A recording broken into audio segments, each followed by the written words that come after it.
इसके रूप बदलेंगे, लेकिन ये थोड़े बदल जाएगा, इसका अस्तित्व थोड़े ही समाप्त हो जाएगा।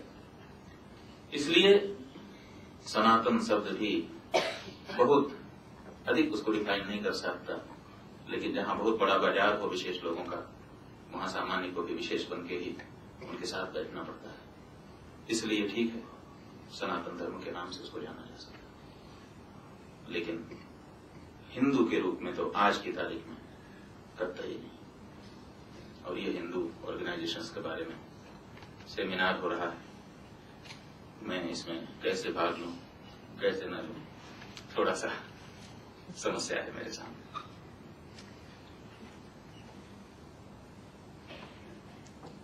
चीजें चलती हैं और उनकी जो यात्रा है वो पहले तो बहुत तेज होती है, फिर धीरे धीरे उसमें गति का ह्रास होता है।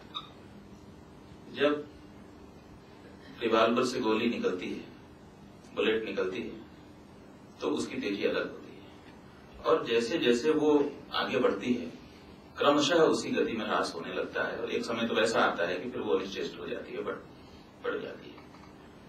पुनः उसको किसी रिवाल्वर की जरूरत पड़ती है, फिर से अगर परिष्कृत करके उसको रिवाल्वर में डाला जाए तो शायद फिर उतनी यात्रा कर सकते हैं।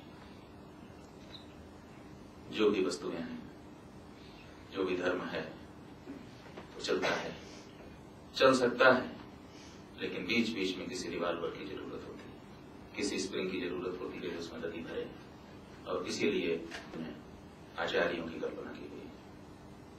वो समय समय पर आकर के उसी एक मूल ज्ञान को समय के अनुसार समाज के लिए प्रस्तुत करते हैं, और समाज उससे लाभान्वित होता है। लेकिन समय आता है और समय के अनुसार उसकी गति मंद पड़ती है, और फिर दूसरा पुनः एक संस्करण उसका निकल करके आ जाता है।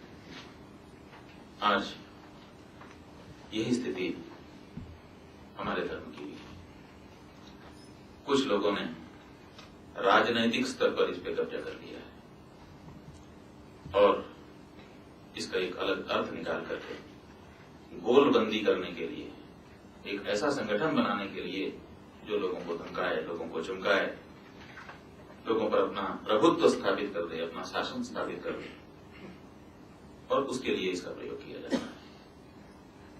जब तक कोई वस्तु अपने धर्म के अनुसार चलती है तब तक वो सुवाच्य होती है, उसको बचाया जा सकता है, क्योंकि वही प्रकृति है। प्रकृति में सब चीजें अपने आप बचती रहती हैं। जो भी चीज आती है, कड़ी से कड़ी वस्तु, ग्रेनाइट पत्थर, हीरा तक बच जाता है, क्योंकि वो बचता है, प्रकृति है।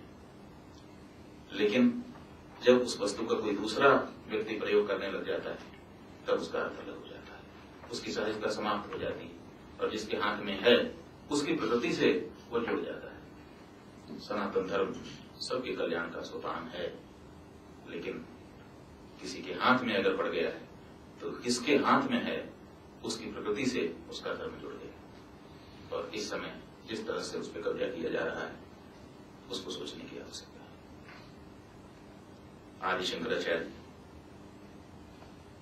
जिनका प्रतिनिधित्व करने का हमको अवसर मिला है, जिनके चरणों में हमारी श्रद्धा है, वो एक ऐसे ही महापुरुष थे जिन्होंने इस धर्म को धर्म के अर्थ में निकाल करके रखा और सबका समन्वय किया। किसी से देश नहीं, सब में एक ही आत्मा है, सब एक ही परमात्मा के जाए हैं। व्यवहार के लिए भेद हैं, परमार्थ के लिए कोई भेद नहीं है। इस बात को उन्होंने जनता के सामने रखा, और उनकी जो बात थी उसमें जितना बल था स्वाभाविक रूप से उतने लोगों के बीच में उनकी बात पहुंची।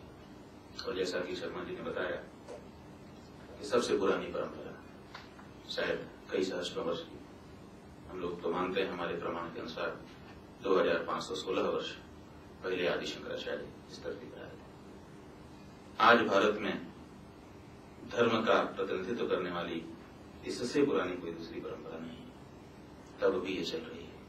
तो स्वाभाविक रूप से उनके संकल्प में कुछ बल रहा होगा, उनकी बात में कुछ ताकत रही होगी, जिसके कारण आज भी हम उनको भुला नहीं पा रहे हैं, उनके अनुसरण किए चले जा रहे हैं। शब्दों के अर्थ बदलते हैं।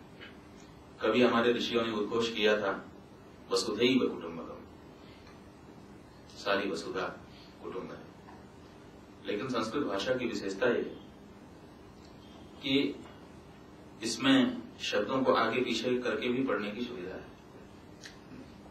तो इसमें जो सुवाक्य है, जो पूरे विश्व का ध्यान अपनी ओर आकर्षित करता है, इस सुवाक्य में 3 शब्द हैं, वसुधा एव कुटुंबकम।